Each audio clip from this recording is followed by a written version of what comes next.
Nearly a week after the election, and we still have some races too close to call, leaving the control of the House in limbo. Here is where things stand now. According to our partners at Decision Desk HQ, Republicans are 2 wins away from control of the House.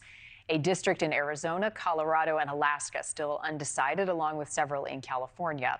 Some Republicans say they're confident, though, that they're going to keep control of the House. At the end of the day, we're going to hold the majority. And I think that speaks to the bigger point, which is that the American people want us to act on the economy, on the border, on the international crises, on energy policy. And that's what we're going to do as soon as we get to January 3rd and January 20th when the president is sworn in. Joining us now, Scott Tranter, Director of Data Science with our partners at Decision Desk HQ. Hi there, Scott. So what's your prediction on when these races may get called? Well, I'd hope to have one by this morning for you. We are still getting votes counted out in Arizona, California, and Colorado.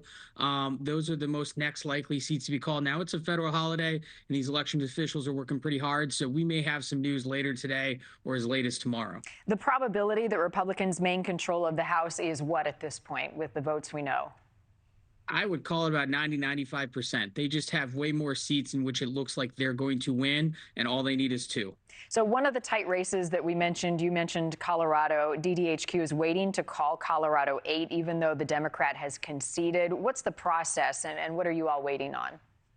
Yeah, and you know, candidates conceding is a good data point, but that's not the only data point. In Colorado, specifically Adams County, they have several thousand, about 6,000 to 8,000 ballots to cure, and those tend to go a little bit more Democratic. We'd like to see a few of them more counted to make sure that the Republican can stay ahead in this race. And so that's what we're waiting for. We're going to be extra cautious on this one just because this is an unusual counting process. It's a federal holiday, and so we're hoping to get more information out of the county tomorrow. Yeah, always good to be first, but better to be right. We know that, Scott. How about the Arizona race? Arizona's 6th right now. Yeah, so that's Juan Ciscomani. That's a tough rematch. There are several rural counties in Arizona. Cochise is one of them.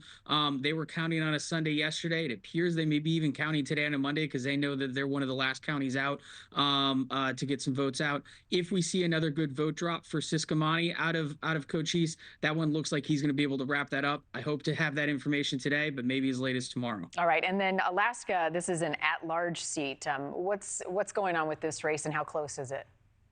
It is close. Mary Peltola, a popular incumbent Democratic congresswoman, is going up against Nick Begich, a popular Republican. Alaska just counts a little bit slower. They got a lot of rural mail-in votes. They take a little bit of time.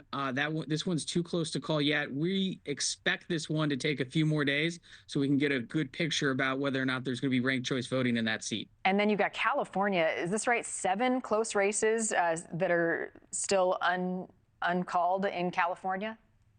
7 is correct, and I know that sounds like a lot, but actually that's a few less than we thought where we'd be at this point. California again continues to count.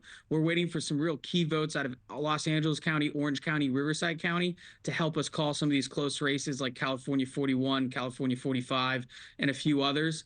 California is probably going to be counting for a few more weeks, even despite some of these close congressional races. And that's one of the questions, Scott, I know I get and you get is why is it taking so long? You've got other states who are finished counting night of Election Day, and here we are almost a week later, and we're waiting on these races. What's the answer? So the answer is a lot of these Western states, especially like California, they use vote by mail, and the process and laws in which they're able to open, process, and count these ballots just means it takes a long time. I know it's something that's frustrating for voters, but these elections officials, this is how they do it. They have a process. They're always accurate. It just takes longer to do. And they have a meticulous process in which they go through. They also work weekends and holidays, so it's not like they're being lazy. They're working very hard. Yeah, burning the midnight oil. Finally, what data points and trends are you all also looking at now that we have more definitive answers on what Washington's going to look like? Yeah, so we're looking at what some of the margins Donald Trump has gotten in some of these House races. And we don't have data on every single race yet, but, you know, you've talked about it before on your show. Donald Trump has done quite a bit better in some blue states like California and Illinois and New York. I think we're going to find that Donald Trump has done better even in some districts Democrats have won. And that's going to carry over to a GOP probable House majority here. It makes for some very interesting potential special elections, but some very close votes on some of these bills coming up. Thank you for watching. Go to newsnationnow.com to find NewsNation on your television provider. And don't forget to click the red subscribe button below to get more of NewsNation's fact-driven, unbiased coverage.